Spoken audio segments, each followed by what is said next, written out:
अस्सलामुअलैकुम। आज मैं एक और वीडियो ले आया हूँ साइबर सिक्योरिटी में। आपने अक्सर ये नाम ज़रूर सुने होंगे, तो ये बहुत इम्पोर्टेंट नाम है जो मतलब अक्सर पूछे भी जा सकते हैं चीज़ों के लिए, साइबर सिक्योरिटी के लिए। सबसे पहले एडीआर आप लोगों को पता होना चाहिए भाई।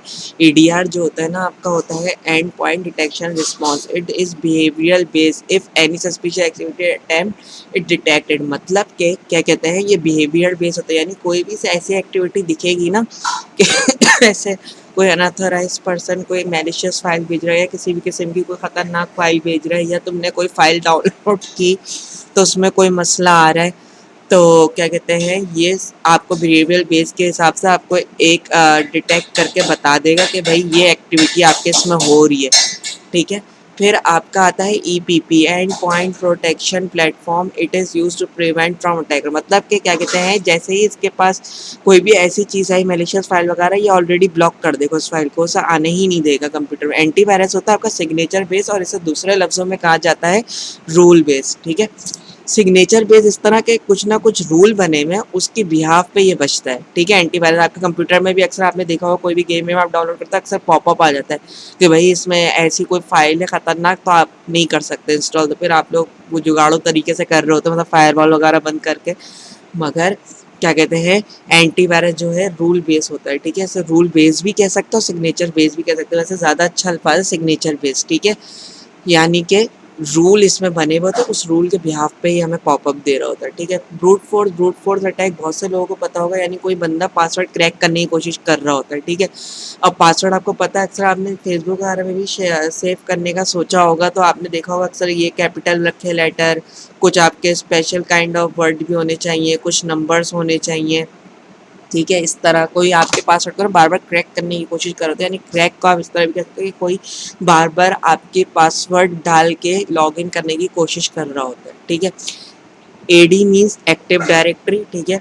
Centralise all resources. मैंने सिंपल लफ्ज़ों में ये डॉक्यूमेंट बनाया हुआ है जो आप लोगों को आसानी से समझ में आ जाना चाहिए। और एक्टिव डायरेक्टरी आपकी क्या होती है भाई? एक्टिव डायरेक्टरी सिंपल तरीके से एक तरीके की सर्विस है।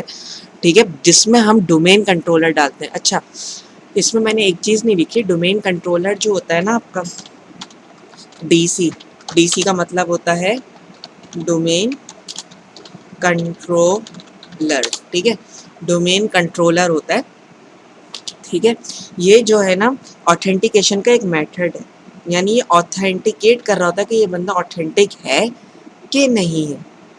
This person this person is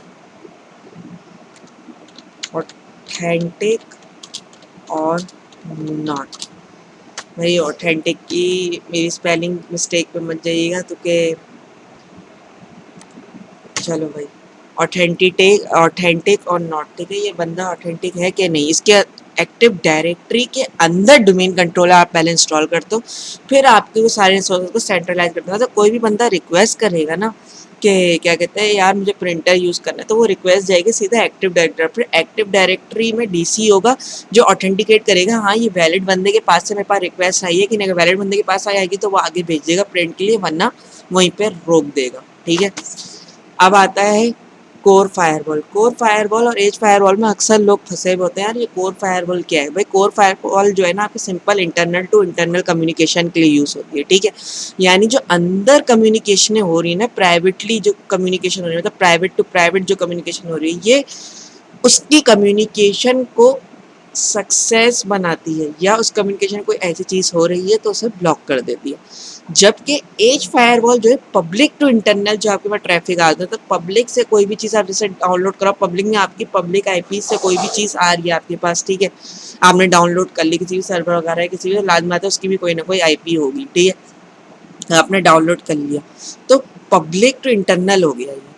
ठीक है। मतलब आपने डाउनलोड कर लिया, अब एज फायरवॉल क्या करेगा, ये ब्लॉक कर देगा वहीं पे कि क्या कहते हैं ये ऑथेंटिकेट नहीं है। अगर उसे कोई वायरस नहीं नजर आएगा तो उसे पास कर देगा, वरना वहीं पे रोक देगा। एज फायरवॉल हमेशा उसमें लगती है जब आप बाहर जा रहे होते हो ना इंटरनल से।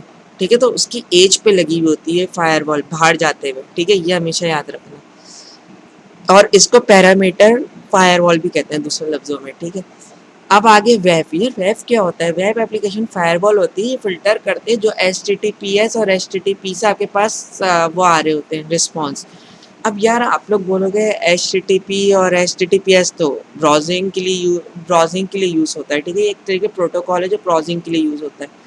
सिंपल आपको ये याद रखना है कि ब्राउजिंग हम लोग जब कर रहे होते हैं तब ये यूज़ होता है। अब ये आ गया, इसको ऑल्सो हम जो है लोड बैलेंसर भी कहते हैं। तो इसके बाद ट्रैफिक आया, इसने देखा कौन सा सर्वर हमारे पास DMZ में खाली है, ठीक है? काफ़ी सारे सर्वर लगे हुए होते हैं DMZ में, ठीक है? उस DMZ में उसने देखा कौन सा सर्वर मेरे पास खाली है, ठीक है? फिर उसने उस सर्वर में वो रिक्वेस्ट जनरेट करा दी, ठीक है? अगर वो ऑथेंटिकेट है तो, वरना वेब फायरवॉल वहीं पे रोक देगी। अगर उसे कुछ ऐसी सस्पिशियस एक्टिविटी नजर आएगी वो वहीं पे रोक देगी, ठीक है? So thanks for watching and please like subscribe share my channel and दुआओं में याद रखिएगा और अल्लाह हाफिज़।